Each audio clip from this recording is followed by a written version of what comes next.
Evangelio de Juan capítulo 4. Ahora muy bien, mientras que buscas en tu Biblia, una cuestión por internet es a veces nos desenfocamos, así que donde estés sentate, ponete bien enfocado, toma tu Biblia, no te distraigas, es fácil disiparse, es como que te imagines que estás ahí en el salón de la iglesia sentado, escuchando, para que se te dispersen los pensamientos. Ahora, si estás así, cuando digo Juan capítulo 4, antes de leer, tal vez vos que has leído de las Escrituras por un buen tiempo, sabés y recordás, a ver, Juan capítulo 3, Nicodemo, Juan capítulo 4, la mujer samaritana. Sí, es verdad. Pero yo no voy a hablar de la mujer samaritana, voy a hablar de lo que sigue a la mujer samaritana, que es el versículo 43 al 54, la segunda historia. Claro, la primera es maravillosa, la segunda es muy importante también. ¿Qué te parece si la leemos juntos? En el verso 43 dice, 2 días después de que había estado allí recorriendo Samaria, con la historia de la mujer samaritana, salió de allí y fue a Galilea, Galilea de los gentiles, porque Jesús mismo dio testimonio de que el profeta no tiene honra en su propia tierra. Cuando vino a Galilea, los galileos le recibieron, habiendo visto, dice, todas las cosas que había hecho en Jerusalén, en la fiesta, porque también ellos habían ido a la fiesta. Vino, dice Juan, Jesús otra vez a Caná de Galilea, y él menciona y recuerda, es el lugar donde había convertido el agua en vino. Y había en Capernaum, una ciudad 32 kilómetros de Caná de Galilea, un oficial dice la escritura, un oficial del rey cuyo hijo estaba enfermo. Este hombre, cuando oyó que Jesús había llegado de Judea a Galilea, vino a él, recorrió esos 32 kilómetros y le rogó que descendiese y sanase a su hijo que estaba a punto de morir. Entonces Jesús le dijo, si no vieres señales y prodigios, no creeréis, no van a creer. El oficial del rey le dijo, Señor, desciende antes que mi hijo muera. Jesús le dijo, ve, tu hijo vive. Y el hombre creyó la palabra que Jesús le dijo y se fue. Cuando ya él descendía, sus siervos salieron a recibirle y le dieron nuevas diciendo, hey, tu hijo vive, tu hijo está vivo. Entonces él les preguntó a qué hora había comenzado a estar mejor y le dijeron pues a las 7 de la tarde, ¿no? Les dejó la fiebre. El padre entonces entendió que aquella era la hora, la misma hora en que Jesús le había dicho, tu hijo vive, y creyó él con toda su casa. Esta segunda señal hizo Jesús cuando fue de Judea a Galilea. Ahora, quiero hablar por un tiempo de la sanidad del Hijo del Hombre Noble. Así se llama este milagro. Tiene muchas lecciones muy importantes. Yo quiero que recuerdes que el Señor venía de sanar el alma enferma de la mujer samaritana.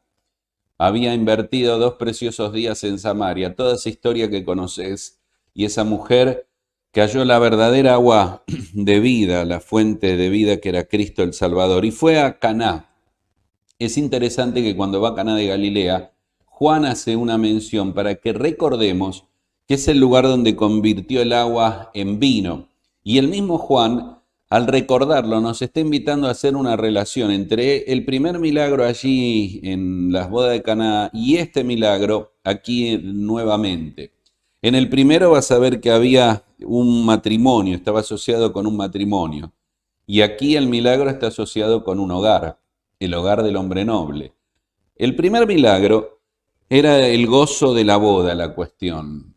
Aquí hay un dolor, es el dolor de una familia. En el primer milagro el Señor trajo felicidad. ¿Te acuerdas aquel buen vino que corrió en aquella fiesta? En este segundo milagro quitó la tristeza. ¿Ves cómo se van correlacionando uno con otro y en el foco de todo están las razones y propósitos de los milagros? Tal vez una de las cosas más importantes para entender y aprender de los milagros de Cristo, un tema muy importante para conocer, es los propósitos de esos milagros. No solo la grandeza de los milagros, sino las formas en que esos milagros operaron y la razón, el móvil de por qué esos milagros se operaron. Tal vez ahí vas a descubrir muchas cosas. Hoy seguramente una de ellas, la más importante, que tiene que ver no con lo que Dios hace, sino con lo que Dios es. A ver, repito, para que pienses, para que anotes. Espero que tengas papel y lápiz. Mirá que yo tengo mis notas. No creo que una persona pueda recordar todo. Por eso siempre les digo dónde estoy. Tienen que tener papel y lápiz. Y no lo digo para que te pongas mal. Lo digo para que se ponga muy mal. Está bien, así que si tomas tu papel y lápiz, recordá que muchos de los milagros te van a llevar, o todos ellos, a ver no lo que Dios hace solamente, sino principalmente lo que Dios es. Y el Señor va a Galilea de los gentiles, a Caná. Es interesante el lugar, porque primero es un lugar de recepción. Vos, si te fijás bien, dice, y le recibieron. Ellos estaban abiertos a Cristo, abiertos a su poder, a sus palabras. Al contrario de su pueblo Nazaret, en un momento lo voy a mencionar, ellos era un lugar de recepción. En segundo lugar, fue un lugar de también reafirmación. Posiblemente el Señor está reafirmando aquella semilla que sembró en las bodas de Caná, ahora reafirmándola con la sanidad del Hijo del Hombre Noble. Y fue sin duda un lugar de salvación, porque detrás de toda esta escena y de esta historia hay un encuentro premeditado del Señor buscando a este hombre. No es que las personas buscan al Señor, el Señor está buscándolos. Vino a buscar y a salvar lo que se había perdido. Y este hombre fue a Cristo, pero el Señor estaba encontrándolo a él para darle salvación a él y a su familia, aunque el móvil del hombre fue la sanidad de su hijo. Y cuando vos mirás aquí a este hombre, Juan hace una descripción muy interesante. Fue un noble, fue un oficial del rey. Es interesante porque, mirá, no sabemos si es gentil o judío. Tal vez sea gentil o tal vez algunas referencias se vuelquen a que sea judío. Lo que es cierto por la posición y rango que tenía es que era un hombre que vivió bajo la autoridad de la región. Y fue un hombre también que había ejercido autoridad delegada. Así que aquí hay una vislumbre de algo muy importante que no tenés que olvidar, la relación de autoridad y fe. Es como que nosotros la separamos. ¿Saben dónde comenzamos a separarla? En Mateo capítulo 28. Cuando tomamos la Gran Comisión empieza mucho antes del versículo que dice, id por todo el mundo. Comienza cuando los discípulos obedecieron, adoraron, dudaron, y luego viene la declaración del Señor, que es el fundamento de todo. Tengo toda potestad, toda autoridad, en los cielos y en la tierra. Por tanto, id y haced discípulos y bautícenle. No es lo que Dios mandó a la iglesia, sino la autoridad el que les mandó, y era Cristo el que tenía toda autoridad. Hay una relación muy interesante entre autoridad y fe. ¿Te acordás del centurión que dijo, yo tengo hombres a mi cargo y digo, este va y viene, yo sé lo que es la autoridad, así que di la palabra y será hecho? Es difícil disasociar el concepto de fe y de autoridad. Un día la humanidad, un día los ángeles caídos, un día los que están en los cielos, en la tierra y debajo de la tierra, declararán y reconocerán que Jesucristo es el Señor. Es el que tiene la autoridad para gloria de Dios Padre. Así que quiero que ya pienses que tus problemas de fe y los míos muchas veces están ligados a quién le asignamos autoridad en la vida. Y el pecado, yo no puedo con el pecado. Y los problemas son superiores a mí. Y mis pensamientos me van anulando, jamás voy a poder. Le asignamos un poder y una autoridad que no tienen porque no vemos la autoridad por sobre toda la autoridad que es el Señor. Por eso Eclesiastés dice, si opresión de derecho y perversión de pobres vieres en la provincia, no te aflijas, porque sobre el alto vigila uno más alto y uno más alto está sobre ellos. Así que no dejes de observar la relación de autoridad y fe. Y entonces, antes de comenzar a ver la historia del viaje de la fe de este hombre, así me gusta llamarlo, el viaje de la fe, quiero que veas el verso 48, cuando el Señor, de forma exhortativa, dice, ustedes, si no ven señales y prodigios, no creen. Bueno, realmente no sé si se lo está diciendo al hombre noble exactamente, o lo está incluyendo, pero creo que en general está diagnosticando el problema del pueblo. El problema de este pueblo era un problema muy serio que querían ver para creer. No, es una contradicción. Fe es la confianza en cosas que no puedo ver.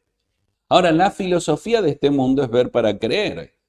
Y lamentablemente es la concepción de muchos creyentes. Yo te pregunto, ¿qué ves hoy? A ver, yo te digo lo que veo. Veo muerte por todos lados, un virus que no se puede detener, una economía quebrada. ¿Qué ves? ¿Vivís por lo que ves o vas a vivir por lo que crees? Esta es la cuestión fundamental.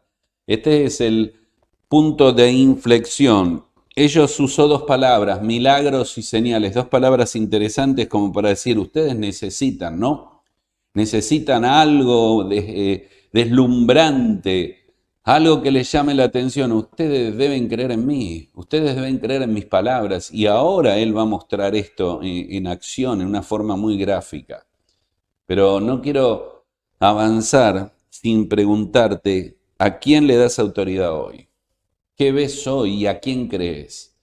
¿Te podrías alinear en la lista de personas que necesitan ver para creer?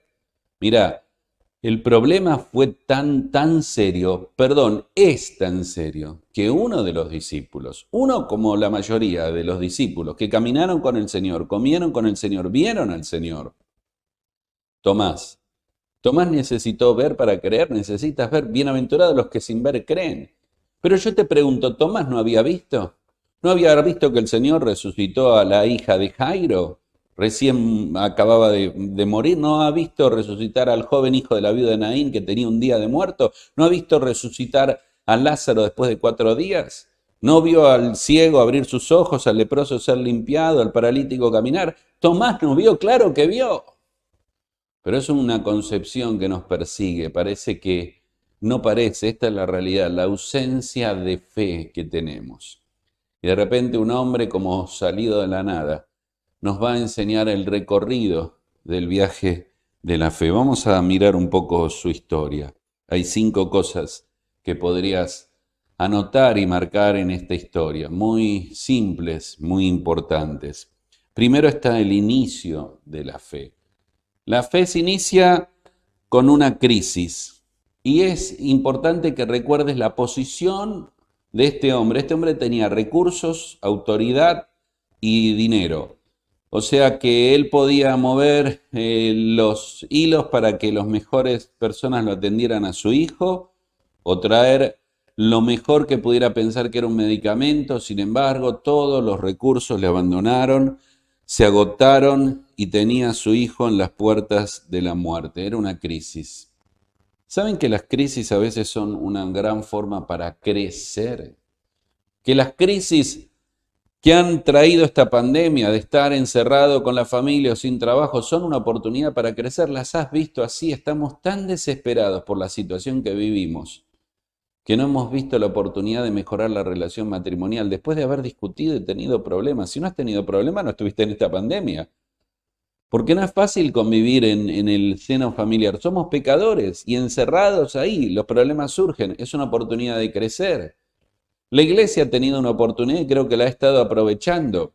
Que la iglesia no son reuniones, no son programas, no son actividades, son personas a las cuales tenemos que relacionarnos.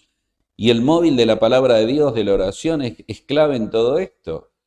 Así que la fe muchas veces inicia en una crisis y antes de avanzar quiero preguntarte si no estás en medio de una crisis.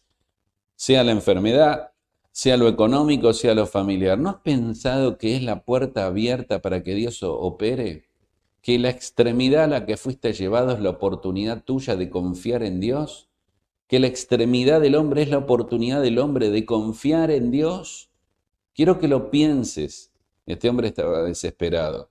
Su último recurso en realidad fue el único y más grande recurso que había. Esto es lo que me maravilla, porque no había nadie mejor a quien recurrir que al Señor. Ahora aquí no olvides, milagro, que es lo que vas a ver en un momento, y fe van juntos. Muchas veces tus crisis requieren un milagro, pero sin fe es imposible. No llega, no alcanza. Así que está el inicio de la fe. Y luego enseguidita que vos lo ves al hombre, porque así somos, que viene y dice, Señor, sálvalo, como diciendo, sánalo, yo creo en ti, creo que tienes poder, creo que puedes sanarlo. Me vine 32 kilómetros, no me importó nada, dejé todo, creo. Viene la segunda, las limitaciones de la fe. Esto es donde avanzamos y retrocedemos. Cuando el Señor le dijo, hombres de poca fe, ¿por qué dudáis? Yo siempre tengo dos lecturas del pasaje. Una, la exhortativa, donde la fe necesita ser crecida y aumentada. Vos y yo necesitamos crecer y aumentar en la fe. Pero del otro lado, también veo, más allá de la exhortación, lo bueno que tenían por lo menos fe. Era pequeña y poca, era débil la fe, pero tenía un lugar donde el Señor podía sentar la planta de su pie y empezar a funcionar y a trabajar y a obrar en la vida. Así que una pequeña fe puede conducir a una gran fe. Una débil fe puede llevar a una fuerte fe. Ellos tenían poca fe, pero podían crecer. Es que en realidad, en el fondo, tenemos una disposición de repente a creer, pero aparece este que es el segundo punto, las limitaciones de la fe. Y damos el primer paso, igual que Pedro. Señor, si eres tú, manda que camine sobre las aguas. Una de las cosas que debería asombrarte de ese milagro, a propósito, cuando estudies los milagros de Cristo, hace un apartado para milagros de Cristo en la vida de Pedro, que fueron personales para él. Y Pedro le dijo que caminara. El Señor no le dijo, ¿estás loco? El Señor no le dijo, ¿para qué querés caminar? ¿Qué querés llegar a América caminando? ¿A dónde querés ir? El Señor le dijo, ¿querés caminar? Caminá. El Señor premia la fe. El Señor no tiene problema. ¿Y sabe lo que dice la Escritura? Que Él comenzó a caminar. Sí, siempre nos quedamos con que se estuvo hundiendo porque vio la tormenta. Eso es verdad. Pero Dios no le dijo es una locura. Aceptó esa fe y Él caminó en esa fe. Luego se empezó a hundir. Luego la tormenta y los vientos lo asustaron. Y luego el Señor lo rescató. Así es tu fe y la mía. Yo estoy hablando hoy de la fe. He vivido 35 años como misionero. He vivido por fe y crecido en esta fe. Y sin embargo, hay veces que me siento tan incrédulo. Tanto limito a Dios en mis pensamientos. Pero no tengo historia hacia atrás de ver a Dios obrar. Las tengo y muchas. Muchas historias para contar. Pero parece que no alcanzan. Aparece esta inclinación humana a limitar la fe. Ahora vamos a verla específicamente. Él puso dos limitaciones a su fe. La primera, que el Señor Jesús tenía que ir con él. Desciende.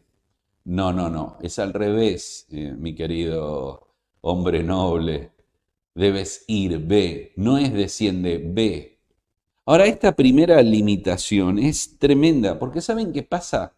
Creemos que el Señor puede hacer algo, pero le queremos decir cómo lo hace. La primera limitación es que tenemos problemas con las formas de obrar de Dios.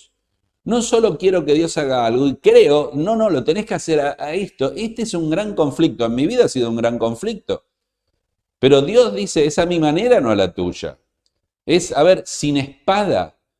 2 o 3 veces vas a ver la mención que David venció a Goliat sin espada. No es con espada, no es con la armadura de Saúl, no es con un recurso humano, no es una estrategia humana. Yo siempre quiero poner la fe y oro y después hago algo mío. Sin espada.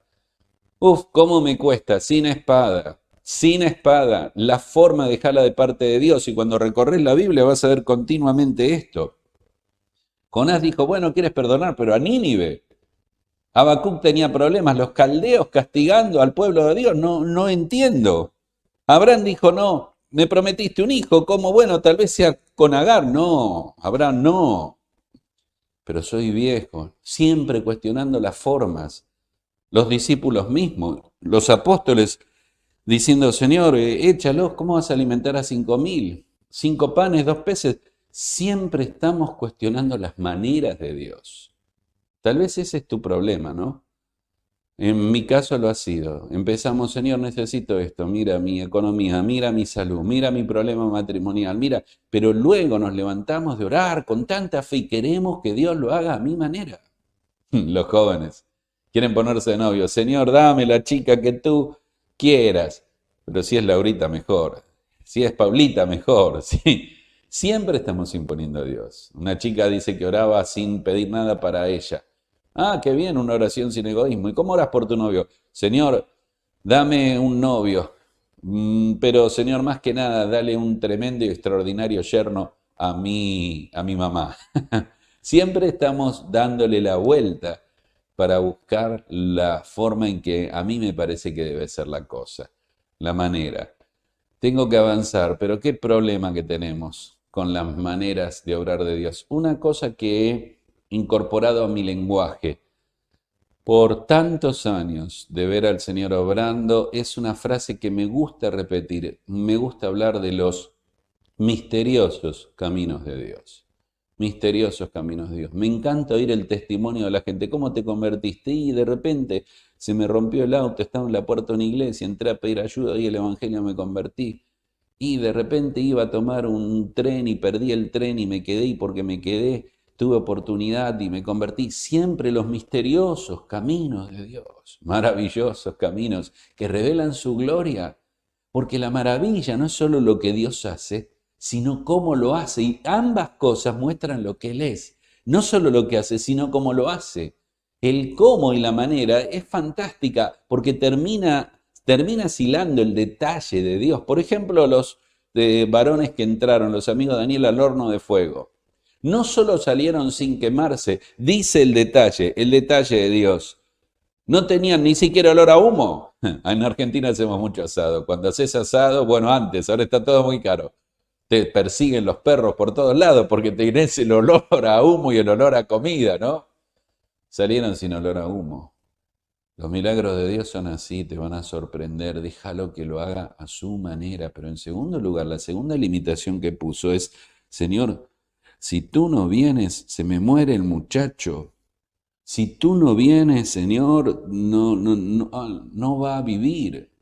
No solo tenía problemas con las formas o maneras de Dios, tenía problemas con los tiempos de Dios.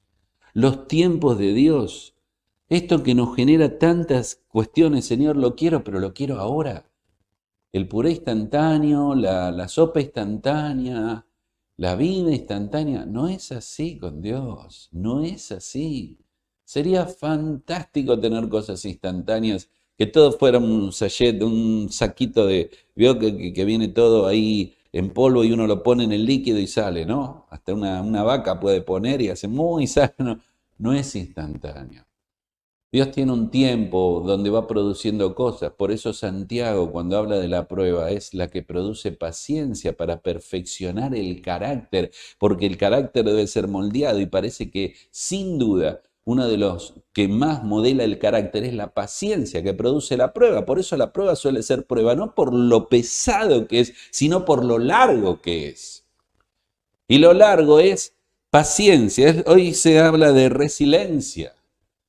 Él tuvo problemas con los tiempos, señores, hoy es ahora, se me muere, mañana no. Ahora, déjenme volver, hoy estoy hablando de los jóvenes, no quería, no sé cuántos muchachos y chicas están escuchando esto. Uf, el hecho de ponerme novio. Siempre lo quiero, yo entiendo, yo me puse de novio a los 24, 25 años y tenía ganas de ponerme novio desde los 5, algo así. Y uno va pasando el tiempo y no se pone novio y va campamento tras campamento como león rugiente buscando a quien devorar y siempre el problema es los tiempos, pero después te casás y los tiempos y los hijos, los tiempos. ¿Y cuándo, Señor, el ministerio? Los tiempos, los tiempos. Y Dios viene y dice, a ver, Dios hizo hermoso todo en su tiempo, no en el tuyo. Déjale a Dios que haga su obra, pero déjalo que lo haga a su manera, en su tiempo, en su forma y en su tiempo. A propósito, ¿sabes? Y aquí menciono por qué él no pudo hacer tantos milagros en Nazaret. Eso es tremendo. En Nazaret ellos no vieron tanto sus milagros, pero vieron su vida. Y no entendieron en la santidad y en el carácter de su vida lo que él podía hacer, porque no vieron o no captaron lo que él es. Si vos no te das cuenta de lo que él es, ¿cómo vas a captar lo que él hace? Por eso dice, no hay profeta sin honra, sino en su propio pueblo. Ellos vieron su carácter santo y parece que no prosperaron, no crecieron en conocer a Él, porque al fin y al cabo lo que estamos hablando desde el principio y al final vamos a decir lo mismo. No estamos hablando de lo que Dios hace o puede hacer o quiere hacer, sino lo que Él es. Esta es la clave de todas las cosas. Jeremías dice Clama a mí, te responderé y te enseñaré cosas grandes y ocultas que tú no conoces. Te responderé y te enseñaré. Yo voy a revelarte en cada cosa que te dé quién soy yo. No te voy a satisfacer tu deseo nada más o llenar el hueco de tu alma. Yo te voy a mostrar quién soy en el recorrido. Y esto es lo que este hombre estaba por aprender. Así que ahí ves las limitaciones de la fe.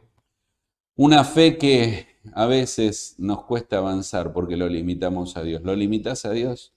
Yo si digo, Señor, tengo problemas con las maneras en que tú obras, levanto la mano. Sí, yo tengo problemas. ¿Has tenido problemas en esperar y en los tiempos de Dios? Sí, yo tengo problemas. Me ha costado mucho y sigo aprendiendo y creciendo. En tercer lugar, quiero que veas el ejercicio de la fe, porque en el verso 50 hay un detalle que puedes subrayar.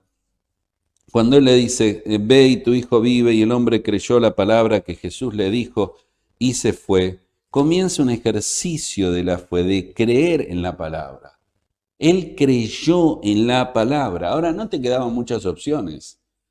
Mejor dicho, la mejor y más perfecta opción es creer en su palabra. Cree. Me interesa mucho esta relación de fe, creer y lo que dije antes de los tiempos. El Señor está atendiendo a Jairo. Jairo no lo puede creer. Convenció al Señor. Su niña única, 12 años, llena de alegría, está por morir. Señor, ven conmigo. Voy. Y en medio del camino, no sé si ves, esto es lo fascinante de los tiempos y propósitos de Dios. Él se detiene, va la hija, se detiene, una mujer toca el manto y comienza a hablar en el manto y Jairo comienza como a transpirar, Señor, la hija se me muere, lo estaba logrando y ahora esta mujer aparece, pero esta mujer necesita tanto, 12 años de enferma, como esta niña de 12 años sin vida. Y vienen gente enseguida, expertos en relaciones humanas deben ser, y dicen, no molestes al maestro, tu hija se murió. Y el Señor habla con la mujer y dice, no, Jairo, solo cree solamente. Agárrate a mi fe, agárrate a mi palabra, agárrate a mi persona, agárrate con fe a lo que te digo. Y Jairo se sostiene como puede esa fe hasta que el Señor llega a aquel lugar y resucita a la hija de Jairo. Claro, nosotros tenemos este serio inconveniente en el ejercicio de la fe, de no poder y no agarrarnos fuertemente a la palabra de Dios. Ahora, ¿por qué creyó así? Sin duda porque algo vio en la persona de Cristo que le indujo a creer. Sin duda porque vio la autoridad del Señor que le indujo a obedecer. Sin duda porque vio las actitudes y acciones que le llevaron a confiar. Sin duda que sus palabras, siempre la fe demanda obedecer. No es solo listo, ya está, hay una respuesta de obediencia. Un accionar que esa fe dispara y eso es donde nos quedamos paralizados. Viniste por salud, la tienes, tu hijo vive, solo debes creer. Y creyó en la palabra. Ahora, ¿qué te pide el Señor a ti? Al joven rico le dijo, vende todo lo que tiene y sígueme. Y no fue suficiente y se perdió. ¿Qué te pide a ti? Dios quiere que crezcas y que creas. Y creer es esperar, y creer es confiar, y creer es descansar. Sabes, Dios usa distintas maneras para distintos propósitos. Y no sé cuál es la manera, pero está obrando en ti diciéndolo, ¿qué te queda ahora? Es creer en mi palabra. José fue un muchacho santo de Dios. José tenía todas las razones para, allí en Génesis, en la casa de Potifar, pecar, humanamente razones, ¿no? Diría, bueno, me abandonó mi familia, soy un pobre chico huérfano. Mis hermanos me odiaron, estoy aquí como esclavo. Bueno, soy un joven y soy hombre y esta mujer es la esposa de mi amo, es mujer. Y bueno, nadie me ve. Y bueno, tal vez consigo los favores de mi amo al complacerla a ella. Y una tras otra las razones dijo, no. Pero José, no haría este gran mal, no contra Potifar, sino contra Dios. Mi medida, mi metro en la vida es Dios. Y entonces la mujer lo acusa y el capitán lo echa a la guardia, que entre paréntesis Potifar debería haberlo matado. No lo mató, ¿sabes por qué? porque él desconfiaba del esposo y porque confiaba en José, pero él terminó 2 años en la cárcel y José estaba en esa cárcel pensando, ¿por qué estoy aquí? Por ser santo, ¿por qué estoy aquí? Porque mis hermanos me vendieron y me traicionaron. Y en medio de todo eso, este concepto, pero Dios tenía promesas para José, Dios le había dado sueños, ¿dónde están esos sueños? Y él se estaba agarrando una y otra vez, y esos sueños un día se hicieron realidad, esas promesas se cumplieron. Nunca Dios ha dejado caer sus promesas a tierra, agárrate de ellas, fortalécete de ellas, sostente de ellas. Que sea la permanencia de tu vida. Si no permanecéis en mi palabra, ¿de qué te crees que está hablando? De estar arraigados como la vid, ¿no? Dice, permanece para llevar fruto. Tenés que estar así arraigado en Dios y en la fe y confiar en Él. ¿Cuál es tu problema? Confía en Él. ¿Cuál es tu problema? Confía en su palabra. ¿Cuál es la duda, la lucha? Cree en sus promesas. Tienen el sello de eternidad y la plena seguridad que nunca caen en tierra. Pero en cuarto lugar está el descanso de la fe. Y hay un pequeño detalle, toma tu lápiz, el que te dije que busques por la casa, verso 52, y subraya la palabra ayer. ¿Saben? La hora era las 7 de la tarde, 7 p.m. De noche no se acostumbraba a viajar o tenía algo que hacer, o en general la idea de muchos es que era demasiado peligroso, 32 kilómetros, le hubiera llevado unas 4 horas, hubiera llegado más o menos a las 11, 12 de la noche, ¿no? No era lo apropiado. Y se queda allí, lejos de la casa, lejos de su hijo enfermo. Es ese lapso de espera donde nuestra fe es probada. Es esa fe probada en el tiempo de espera. Es el descanso de la fe, donde no podés hacer nada, solo tenés que esperar. Solo tenés que creer. Los soldados un día en Jericó fueron elegidos para rodear el muro, pensando se va a caer.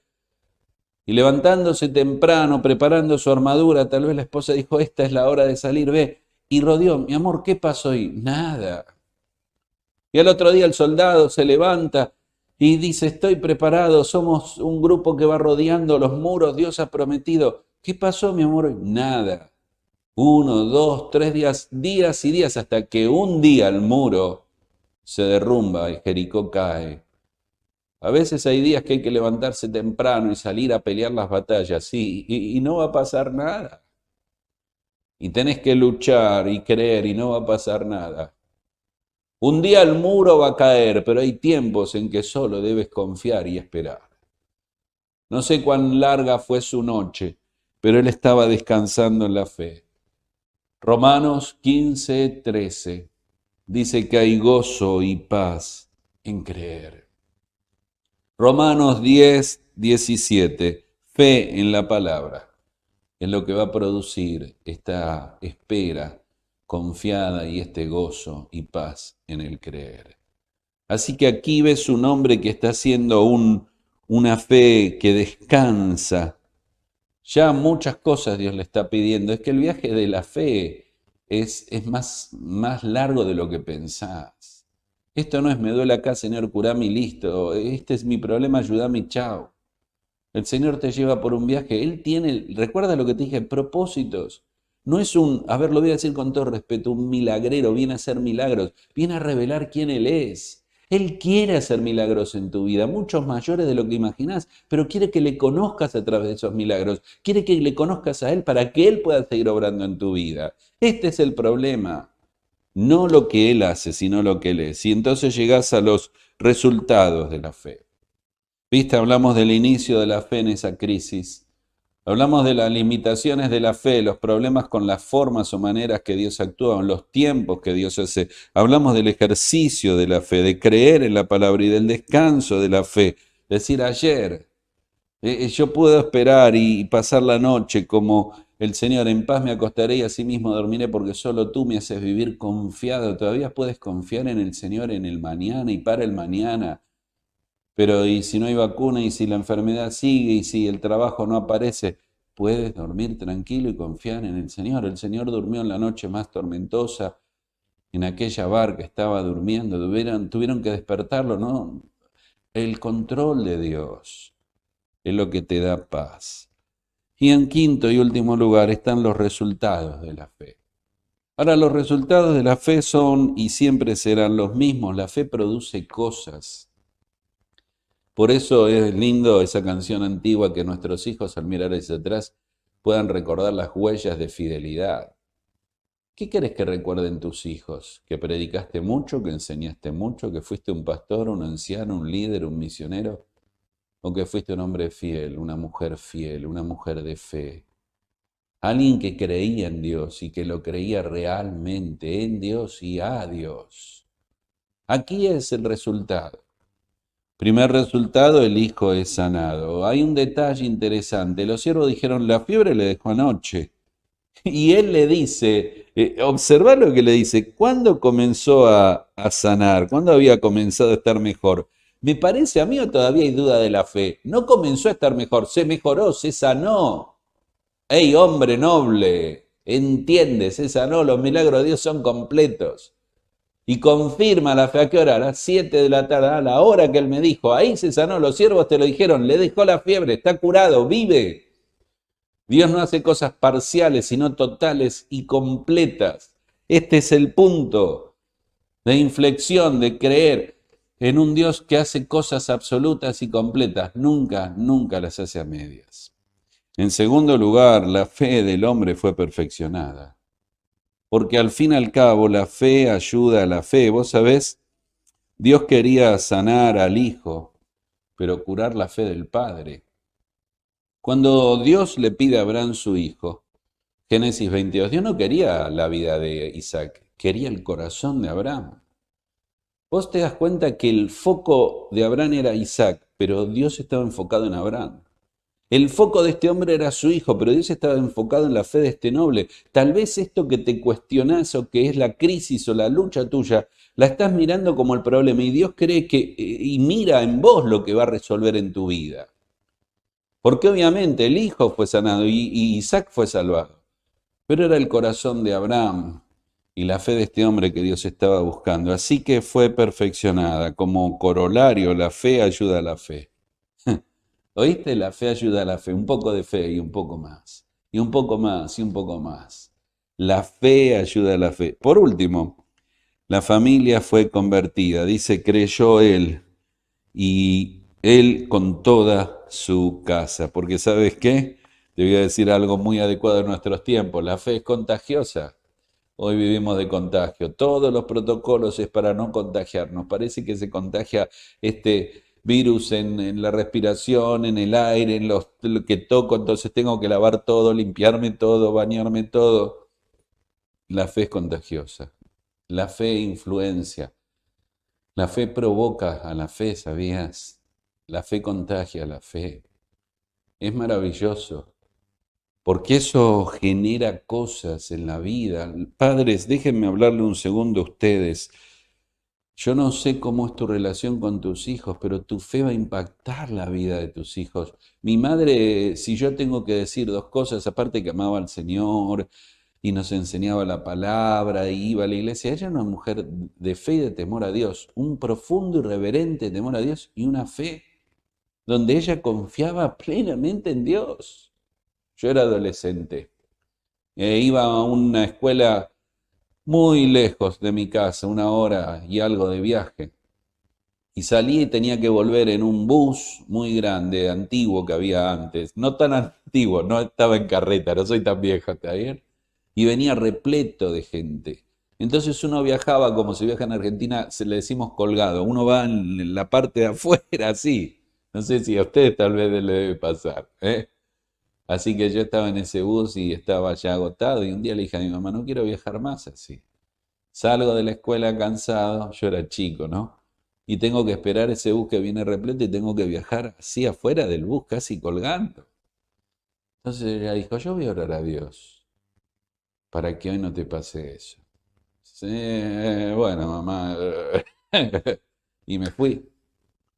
Así que salí, eran las 6, 6:30 p.m. Cuando salgo de mi escuela y me paro en la parada del bus y veo que viene, lo detengo y observo para mi sorpresa que lo veo que no hay gente.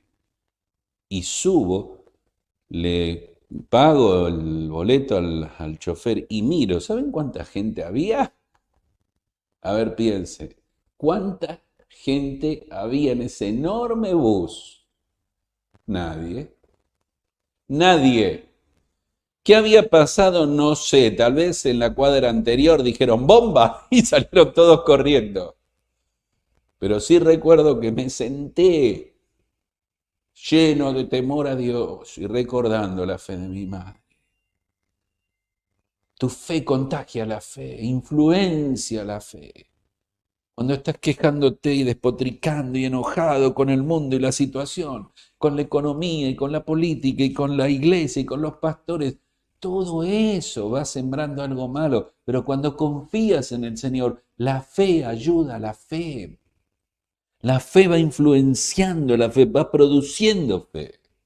Ahora mira, para terminar, recordá que este es uno de los 3 milagros a distancia y es interesante porque él hizo lo mismo con el siervo del centurión, Mateo capítulo 8, y con la hija de la mujer cananita, Mateo capítulo 15, y con el hijo del hombre noble. Fueron esos milagros a distancia, recordando que Dios obra de maneras distintas a la que vos y yo pensamos. En el primer milagro en Caná, Dios mostró su poder sobre el tiempo. No hubo tiempo de maduración para que el buen vino llegara. El tiempo fue y estaba en la mano de Dios. En este segundo lugar, el poder no solo fue sobre el tiempo, sino acá sobre el espacio. No importa si es Caná o Capernaum, no importa las distancias, lo que importa es Dios. Fueron aquellos milagros privados, ambos, que luego se hicieron públicos. Y cuando yo termino este milagro y pienso en los resultados de este milagro, y esta segunda señal hizo Jesús, no un segundo milagro, una segunda señal, estoy recordando, es una señal. La señal está ahí para que vos la veas, es la señal. Cuando vas al mar hay una bandera que el guardavidas pone, si es rojo no entres, si es celeste se puede, es una señal que te indica algo. Este milagro es una señal que te recuerda cómo está tu fe. Esta es mi pregunta al terminar, ¿cómo está tu fe? ¿Cuánta fe tenés? ¿En quién estás poniendo tu autoridad? ¿Qué es la crisis? Es la hora de ir al Señor y sabes, lo que me maravilla es que el Señor a veces se detuvo admirando la fe de las personas. Es la fe la que produjo esto por causa de creer no en lo que Dios hace, sino en lo que Dios es. Es la fe que hace a la fe y que produce la fe. De la fe en lo que Dios hace a la fe de lo que Dios es. Mi pregunta la vuelvo a repetir. ¿Cómo está tu fe? ¿Cuál es tu crisis? Recurre al Señor. ¿Qué limitación le has puesto? ¿La manera o el tiempo? Confía en la manera y en los tiempos de Dios. Ejercita la fe una y otra vez, agarrate fuerte a la palabra santa de Dios, a sus promesas, descansa en Él, dormí bien en la noche, porque hay un amanecer donde Dios va a ser glorificado, no importa que el mundo se venga abajo y déjale que los resultados de la fe generen una fe explosiva que contagie a tu familia, que contagie a tu iglesia, que contagie a todo tu país, que sea una fe tan sublime y tan preciosa, que transforme tu vida por causa de que has encontrado no lo que Dios hace, sino lo que Él es. No las dádivas, sino al dador de las dádivas. Y reconozcas la grandeza de la persona de Dios para aprender a vivir una vida diferente. Me encantaría en esta mañana hacer 2 invitaciones. La primera para alguien que está escuchando este mensaje y que no has creído en Jesucristo como Salvador personal. Tu problema es un problema de fe, no es de religión. Pero para creer en Cristo te advierto algo. Sabes que debes primero admitir que eres pecador. Así que ¿por qué en este momento no le dices, Señor, soy pecador o pecadora, estoy muy sucio? La gente se está muriendo, la muerte golpea la puerta de tu casa. ¿Es bueno? No es bueno. No es bueno que te muera la gente, pero es bueno darse cuenta que todos vamos a morir. ¿Estás listo para la muerte? Si no lo estás, quieres estarlo, quieres tener seguridad de vida eterna, paz con Dios, saber que vas al cielo, dile, Señor, he pecado, soy pecador, soy pecadora. No necesitas matar a nadie, una mentira, una mala palabra, un mal pensamiento. He pecado. Y dile ahora, creo en el Señor Jesucristo como Salvador personal. Creo que Él murió en la cruz por mí, que Él puede salvarme, que Él resucitó. Creo. Pido perdón y creo, Señor, ven a mi vida, sálvame. Esa es la primera invitación. Y la segunda es, a ti que eres creyente, dile, Señor, perdóname por mi tremendo pecado de incredulidad. Perdóname por querer cuestionar tus formas y tus tiempos. Perdóname por intervenir siempre y una otra vez y aún querer indicarte qué hacer. Perdóname, Señor. Me rindo a ti, me entrego a ti. Quiero aprender a confiar en ti, agarrarme fuerte a tus promesas y a tu palabra y vivir una vida de fe. Son dos invitaciones. Las invitaciones se toman o se dejan, se aceptan o se rechazan. Ojalá que las aceptes en este tiempo. Vamos a inclinar la cabeza y orar. Allí donde estés, vamos a inclinar la cabeza y orar. Y en esta actitud solemne, si todavía no has arreglado tus cuentas con Dios, dile, Dios, perdóname. Dios, creo en Cristo como Salvador. Dios, creo que me amas. Dios, te necesito. Perdóname, sálvame. Dios, quiero ir al cielo. Dios, quiero la vida eterna. Perdóname. Creo en Cristo que murió por mí. Díselo. Y si eres creyente en medio de esta crisis que te está angustiando y ahogando el alma y la vida, dile, perdóname, Señor. Creo en ti. Creo en ti, hazme un hombre o una mujer o un joven de fe. Querido Señor, gracias por tu palabra preciosa, maravillosa, única. Gracias, Señor. Queremos vivir tu palabra, queremos, Señor, ser hombres y mujeres de fe. Rogamos también por la salvación de alguno que hoy necesite a Cristo. Te pedimos tu bendición para que tu palabra sea real y la experiencia del hombre noble sea la nuestra en nuestra vida, una vida de fe. Te lo pedimos en el nombre del Señor Jesús. Amén.